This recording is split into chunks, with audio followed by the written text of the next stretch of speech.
कि ये विषय आज का नहीं है। ये विषय जो है वो 2013 से चला हुआ है। 2013 में ऑनरेबल सुप्रीम कोर्ट ने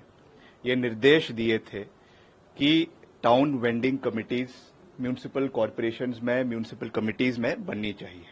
और 2016 में 2016 में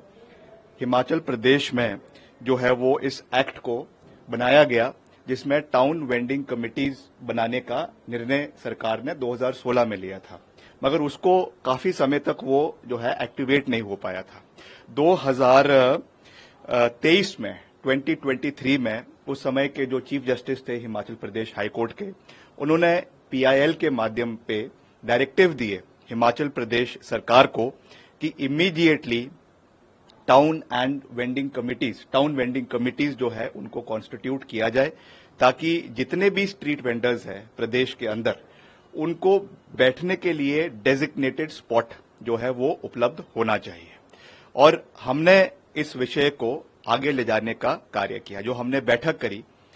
म्यूनिसिपल कॉरपोरेशन की और यूडी डिपार्टमेंट की कुछ दिन पहले शिमला के अंदर, उसमें इस कोर्ट के ऑर्डर का भी चर्चा हुई और ये बात हुई कि हमें इसको एक्सपेडाइट करने की आवश्यकता है। ऑलरेडी शिमला म्यूनिसिपल कॉरपोरेशन इसके ऊपर कार्य कर रहा है ऑलरेडी, क्योंकि कोर्ट का ऑर्डर है, ऑनरेबल हाई कोर्ट का ऑर्डर है, and the state government is bound to implement the orders of the honourable high court. इसलिए हम उसके ऊपर कार्रवाई कर रहे हैं। और ये कहा गया है कि जो भी वेंडिंग एरियाज होंगे या नॉन वेंडिंग एरियाज होंगे उनको आइडेंटिफाई किया जाएगा, और जो भी वेंडिंग एरियाज होंगे उनको ब्लू में मार्क किया जाएगा और उनका आइडेंटिफिकेशन, प्रॉपर आइडेंटिफिकेशन, चाहे वो आधार कार्ड है, चाहे वो आपका उसमें आईडी कार्ड है, चाहे उसमें जीएसटी नंबर है, वॉट एवर इट इज, उसका एक पूरा गाइडलाइंस बनेगी और उसके हिसाब से वो होगा, चाहे उसमें हिमाचली है चाहे उसमें गैर हिमाचली है। मैंने कल भी कहा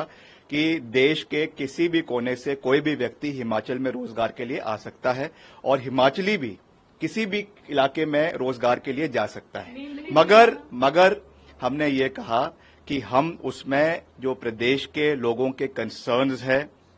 with regard to hygiene of the food, अगर उसमें खाने के ठेले हैं, खाने के स्टॉल्स है, अगर कोई जो एक ड्रग्स का प्रचलन प्रदेश में बढ़ता जा रहा है उसको चेक करना भी सरकार का दायित्व बनता है, जिम्मेवारी बनती है। इसलिए हमने ये कहा है कि ये आइडेंटिफिकेशन होना चाहिए और जो भी इसमें वेरिफिकेशन हर व्यक्ति की इसमें होनी चाहिए according to the mandate of the honourable supreme court and the mandate of the honourable high court. लेकिन विक्रमादित्य जी, ये तो आपने कानूनी पक्ष बताया, तो कानूनी पक्ष, राजनीतिक पक्ष जो कहा जा रहा है कि दिल्ली में लीडरशिप आपसे नाराज है क्योंकि उत्तर प्रदेश में जब ये काम बीजेपी कर रही थी तो कांग्रेस कह रही थी। देखिए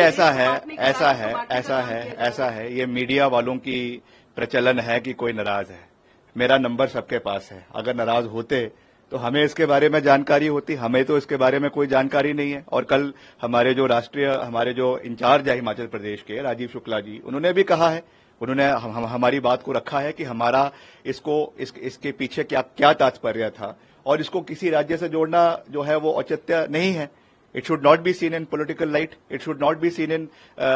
जो है इसको जिस राजनीतिक रंग देने की कोशिश करी जा रही है वो नहीं होना चाहिए। मगर ये जरूर है कि हिमाचल प्रदेश में जो कंसर्न्स प्रदेश के लोगों के हैं उसकी पैरवी करना ये हमारा दायित्व बनता है, हमारी जिम्मेवारी बनती है। And as a responsible person मैं ये कहना चाहूंगा कि इसको within the ambit of law, within the ambit of the orders of the Honorable High Court and the Supreme Court, इसको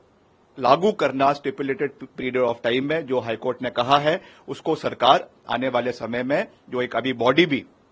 हमारी विधानसभा की बनी है, स्पीकर ऑनरेबल स्पीकर ने जो एक मल्टी पार्टी बॉडी बनाई है, वहां पर भी इसके डेलिब्रेशंस होगी, इस पे चर्चाएं होगी और कैसे इसको आने वाले समय में आगे लेकर जाना है उसके बारे में बात होगी। As simple as that.